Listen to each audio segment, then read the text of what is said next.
My project on HS Replay, which is a website that tracks statistics relating to Hearthstone, which is a competitive card game similar to Yu-Gi-Oh! Or Magic, or Pokemon, I guess. And I'm just going to really quickly go over the information that this site provides and a brief overview of the data. That way, just a quick explanation. So there's a bunch of cards here.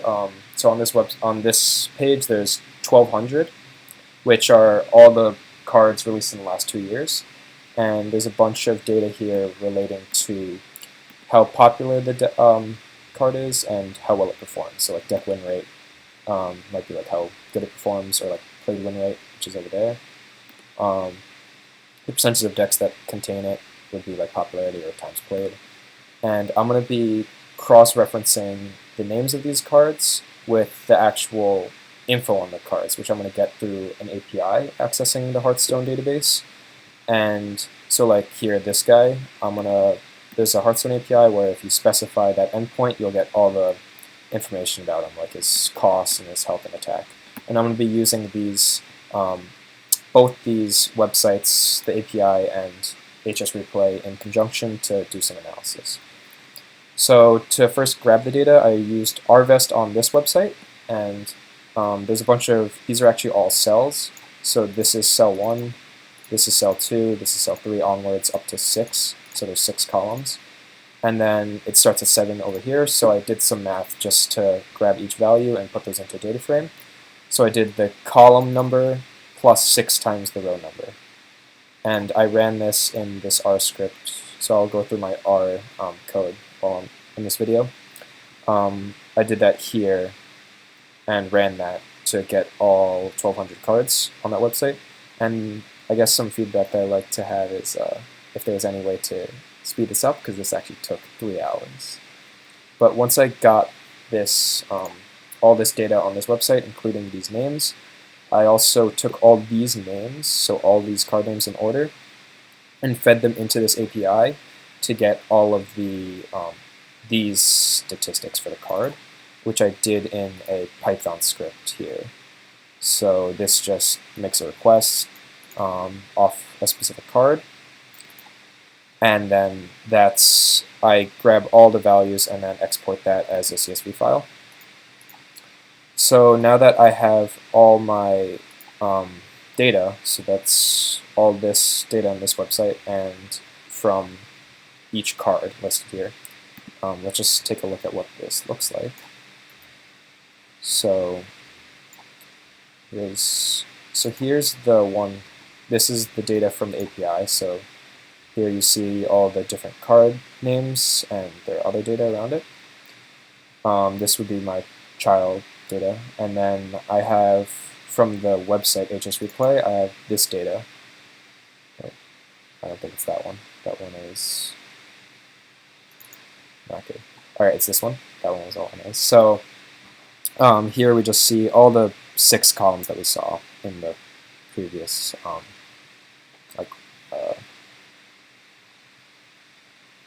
Google, what's this thing called? Google Chrome tab. So now that I have all my data, so this is to get the data. This, I just clean the data here. This was how I exported the names that I got, and then I used the R script from those names to create a CSV file. This just prints this out for some reason.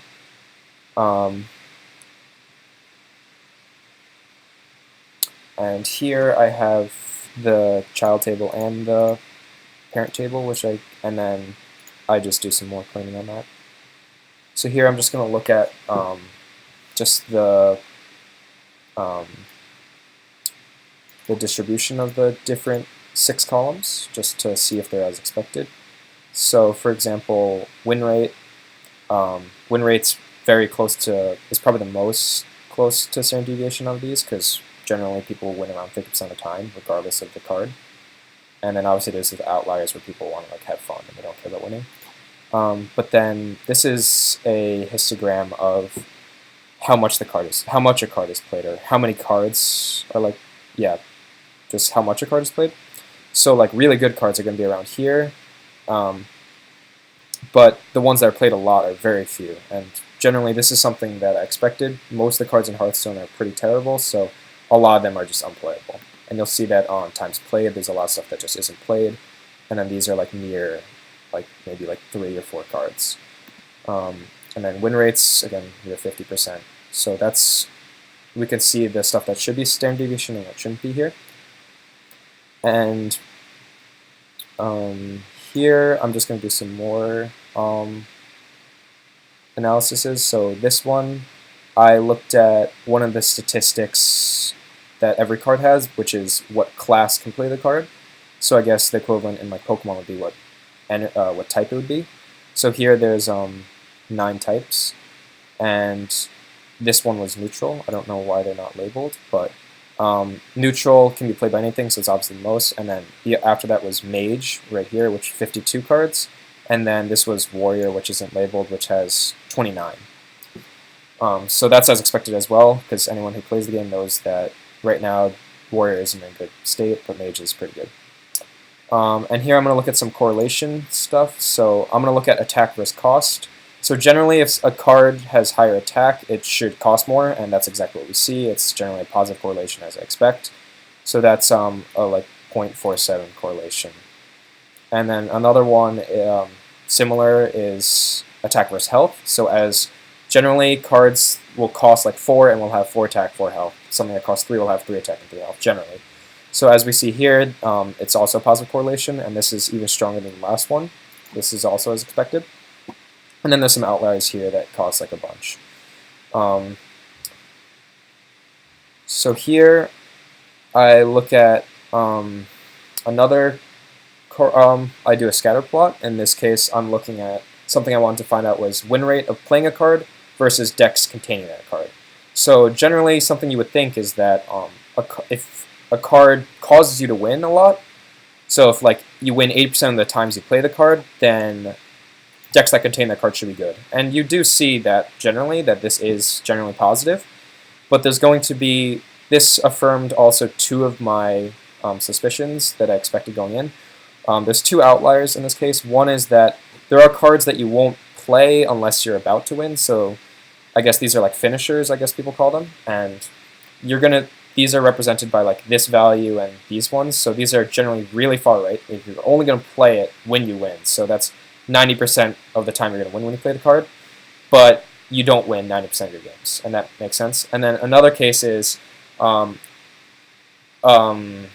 that's far left but high. So like this card, for example, you win 60% of decks, or a deck that contains it wins 60% of the time, but generally when you play it, you lose, you have a 40% win rate. And the reason why that's the case is there's certain cards that are very good, but you're only going to play when you're losing. So these are like last-ditch effort cards, I guess. Then I do some, so here I'm creating my testing and training set. And so I just select 0.7 and 0.3 of the columns and split those. Then I create a linear model. And in this case, so here is the summary on the model. And as this shows, across all the statistics like cost, rarity, health, and attack, there isn't really any variable that really has a high correlation or like causation for how popular a card is. And the reason why is because generally something can cost like a lot or a little, but that doesn't really tell anything about how playable it is, because you need its cost relative to its like power. And so as we can see here, not really any of these are that significant, and I did some tests and it showed that this model wasn't very good. I guess the most important thing on a card is actually its card text, which I can't really grab because every card text is different. So not just its statistics, some cards actually like have special abilities which you can't really pull out. So I did the next best thing, and I looked at the made another model just using this variable right here, which is the card's type. And this wasn't that good either, because card type only was like 27 in max accuracy and 26 mean. Then I did a logistical regression model on how viable a card is. So I denoted viability by if a card is played in 0.5% of decks, because I just looked down the list and made a cutoff point when the cards started getting like really bad. And so first I filled above, I edited the data frame to look at how many decks contain it, and then I gave it a 1 or a 0, whether or not it's viable or not viable. Then I tried making a model from viability according to all of the variables, and this came out with around a 63% accuracy, which I guess isn't bad, but that's not amazing. So I think similar to the linear model that I made above, there's not really any good indicators. But just to try out, I tried making multiple logistical models. I tried every single variable here, and most of them laid around 50 or 60% accuracy if you just use one. And the highest one, or the most significant, according to this model that used everything, was rarity. So if a card is like generally more expensive, then I guess it leads to it being better somewhat. But this was still only like 61%, so it's still actually worse than using everything. And that's all of the models. So generally my conclusion was that there isn't really any good indicators for, or you need a combination or a much more, like a probably machine learning model to predict this. So after all of this, I wanted to insert all of these tables into MySQL, this one and this one. So I used a primary key of the name, which mapped up, so this is like statistics for this card, and then the data for that card is in this table. So I made one Python script to make the database. So here I made a parent table and a child table. And then I just create the database, and then create two tables, and then I insert them into it, as shown here. Once I'm done with that, I created a script to access this database. So finally, I just made a command line argument to select for them. So if I call Python get from the parent table, and if I give a name like Fireball, which is a card, I get, that's not right, Python.py. And then that's all the data, and I can do it for the child table as well, which is there. So, and this is also seen in this. I have MySQL Workbench up where I can look at what the MySQL database looks like. So if I select from parent and just select everything, here's just all of the data that I inserted, as I showed. So there's a bunch of cards here, like 1,200. And I think that's everything. So these are all the stuff that I use. So I have my notebook with all the code that I showed. Make database, this makes the database. This creates the child CSV file from the API. And there's all my CSV files that are created. And then here's the full HTML page that I imported. And these are two scripts to access it, access the database. And then here is just all the card games that I use for the API. So that's like kind of out of order, but that's everything. And this config file is just configurations for my database, like the username and root and everything. And I think that's everything. So that's all my code. Yep. Okay.